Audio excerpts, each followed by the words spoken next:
nhận cây mai đẹp anh em ạ. Cái này lại là tôi lò ông thức ra rồi. Chú Nhạn này bao tiền cây này chú Nhạn ơi? 6 triệu. Có đổi lấy xanh không? Có. Hay đấy nhỉ.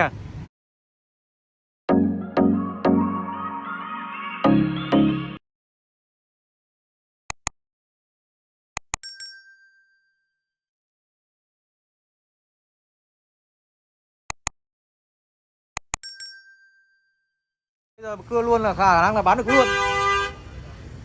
Cứ treo quả 5 lít. Đúng rồi, bán được luôn. Nó là thuần chậu mà. Có hơi lạ lắm đấy ông Hải. Không thấy có tay. Chưa nhìn thấy hoặc là không biết thôi. Đây là cây gì? Bác Hiệu có đồ không? Cây gì đấy? Có giấy. Nhưng mà cây gì? Giấy. Giấy á? Ôi giời, chật mà. Giấy đi làm luôn rồi. Làm luôn rồi. Mẹ cái này bẩn có ngay 5 lít. Ô, Không biết cây gì à? đấy vẫn mọc mầm vẫn là ăn ngay. Cái này là thuần chậu mà. Đúng rồi. Lấy cái cưa khoét luôn lấy tí này thôi. Lấy cái mỗi cái mẫu thôi. Có luôn tiền như này. Vứt bỏ tiền thế. Nó cốt chậu luôn rồi. Tây tán thì còn nửa tháng nữa là tùm luôn. Rồi, mưa quá.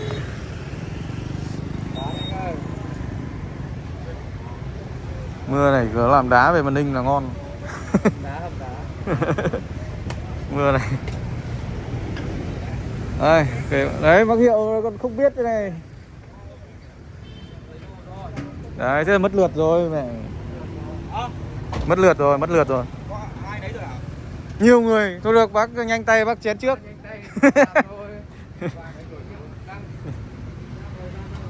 Cái này thì phút mốt là ra. Sáng một thời gian mà giờ làm từ sáng từ quá rồi mà giờ mình nhìn thấy. Nó đóng bánh hết lại rồi. To này kia mà cái rễ này ra cây mà. Bác phải lấy mượn được cái cưa to. Cưa phải xén sọc. To cây đập thế cái là cắt. Chết gì? Cắt vẫn thấy mà. Mà. Tươi đấy. Mời anh em đi chợ trong hôm nay mưa quá anh em ạ. Ướt hết cả đầu rồi.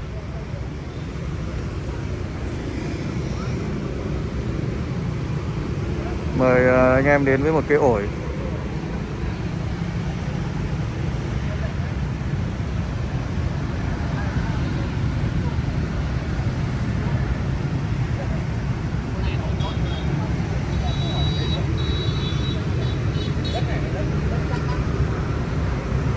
Ổi mướt chưa? Đấy, ông nào cấu mậm để không chơi được à? Đất nó mềm đất thì. Không phải đất mà nó toàn là về rễ rồi. Để lấy cái cưa to. Con này nha, con này bây giờ mà có cái máy rửa ấy. Cái máy rửa xe mà phun vào tay hết cả đất đi là lấy rễ của nó ấy. Ông Tuấn ông có cái rìu ấy. Này, Tuấn ông có cái rìu bán rìu ấy. Mẹ khéo xong mượn nó cho. Tí tạnh mưa. Bổ phát ra. Dễ nó mềm mà. Mời anh em. Hết luôn hả? Xe của bác Hiệu. Đây. Đây chê à, đây này. Có cưa chưa? Có cưa to không? Thảo nào bỏ thôi. Nó có đồ. Bao nhiêu người gọi. Đấy rồi. Thích bụng mà. Con giờ đây thì các bạn thích sờ cái bụng của anh đấy. Bụng to thì lò xo rụt rồi. Đang lại thích sờ bụng này à? Họ đá rất xấu nhưng mà mớ đúng cái hợp vào. Thôi rồi luôn. Đây.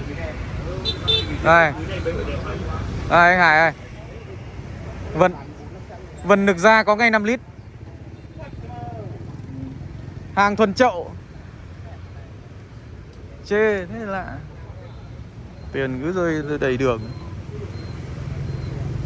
Đây này là thường mực ghép mai chú Thủy ghép thường mực. Cốt nó là cốt thường mực anh em ạ. Nhiều hoa chưa? Được, rồi. Tiền đấy chứ đâu. Nhà đưa máy sụt. Vâng, đúng rồi.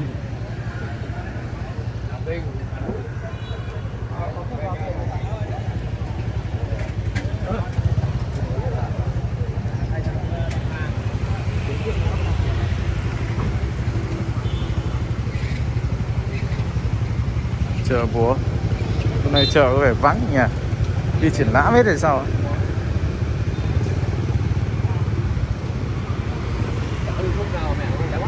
Ô đây anh chưa. Đẹp này mà tưởng công nhận cây mai đẹp anh em ạ.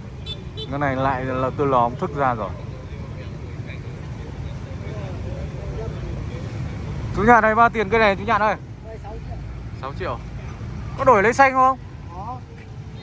Hay đấy nhỉ. Lối làm mai này là miền Bắc này mình hợp đấy. Này. Năm nữa là 9 triệu không bán đâu. Đây là cái mới. Là 9 triệu không bán. Đang nhiều nụ nhỉ. Không phải. Quá lòng ra ngay. Có lấy này đúng 12 triệu, có là 9 triệu. Ừ. Sang mặt sau cái thế nào? Phải đi vòng anh em ạ.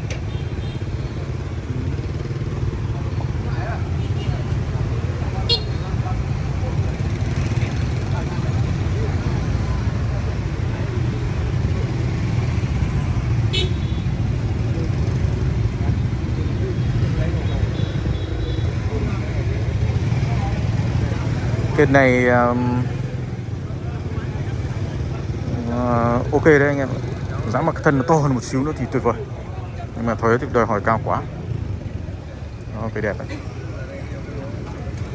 Cái này gì đây? Tùng đen này, nhìn búp nó như hoa, búp nó như hoa hay nó là hoa luôn nhỉ? Hoa đấy chứ nhỉ? Hoa hay là búp anh em? Hoa nhỉ? Hoa. Tùng đen. Thời gian gần đây dòng tùng đen này ở thị trường rất là nhiều. Nó cảm giác rất là mướt đấy. Anh em mướt. Đẹp quá. Cây này đi triển lãm luôn không ạ? Đi triển lãm luôn.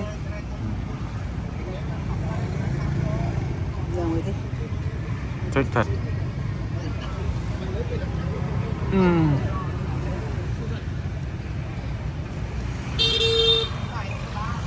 Đẹp quá.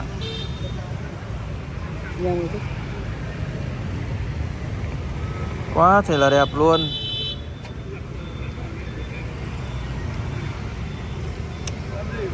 Đẹp quá anh em. Phê đấy. Thuận đợt này nhiều si ghê. Dáng làng đây. Dáng làng đây.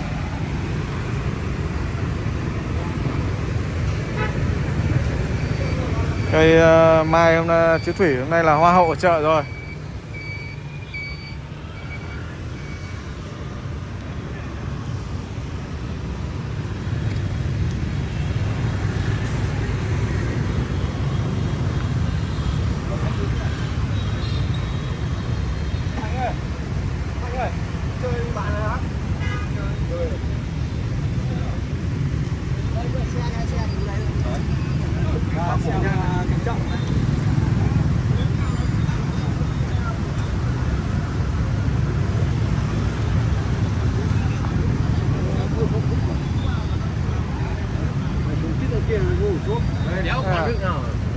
Này kiểu như là mùa xuân này mới Tết sao? À anh Tuấn anh có một cây si tê chuột anh gửi anh. Gửi anh. Có bán được bao nhiêu bán? Bán được bao nhiêu để bán? Không có cái vừng về càng chất to anh khổ. Ông anh này. Chết thôi, tới quay anh rồi. Bảo là ghép của ai vừng đi ghép anh. Mình bảo hiểu. Không gian đi rồi. Khó lắm, khó chơi lắm. Gian chơi, anh bảo là anh chơi ghép, em bảo ai là ghép. Ai ghép một vừng làm gì? Đây là không gian thường nắn lúc dân nó không chết ngay là cái lúc dân. Đúng rồi. Nên lại bằng nem lại mang con vừng con ra. Con trước đấy anh chơi, con kia về càng tẻo. Thôi được đến đâu thì còn cái si gửi anh ấy, cái si dáng làng tay chuột ấy, đi làm đá ở trong Tân này rồi. Ngày xưa mẹ mua 20 mấy triệu. Thế bây giờ chắc chỉ tầm được vài triệu.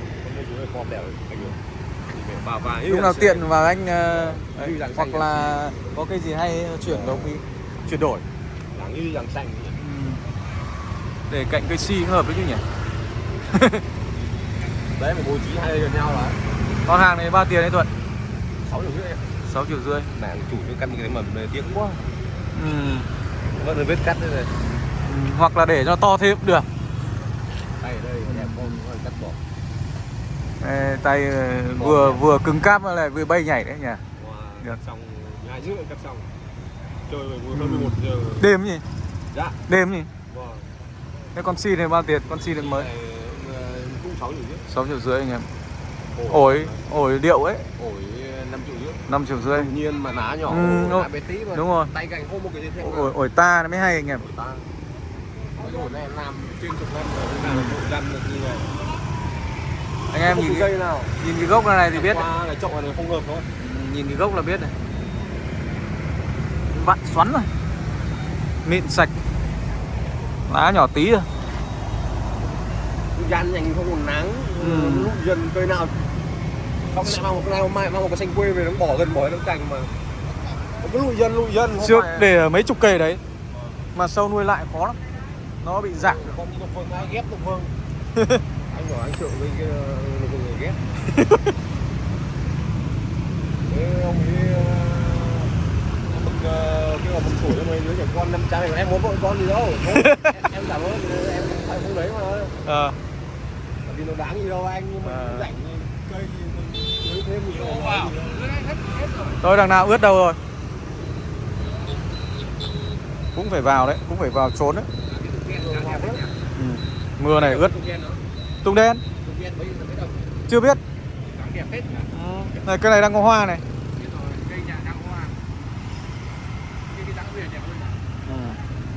Cây to tiền cả. Này á, chắc là mấy triệu chứ mấy. Chậu cũng đẹp đấy, chậu tàu đấy. Bao nhiêu cái này? Chắc cỡ 5 củ. Cây kia hay. Có tên giá khác nhau. Thôi đấy, chạy, mưa quá, ướt quá. Chạy thôi. Chán bán ở đây lại bán ở nhà. Đây gọi là ship nước luôn. Ship nước tận nơi. Đẳng cấp đấy nha. Quả đá này, quả trà đá này khả năng phải có ống hút nhỉ. Uống đi anh em uống đi. Mấy em uống nước anh này. Mưa quá.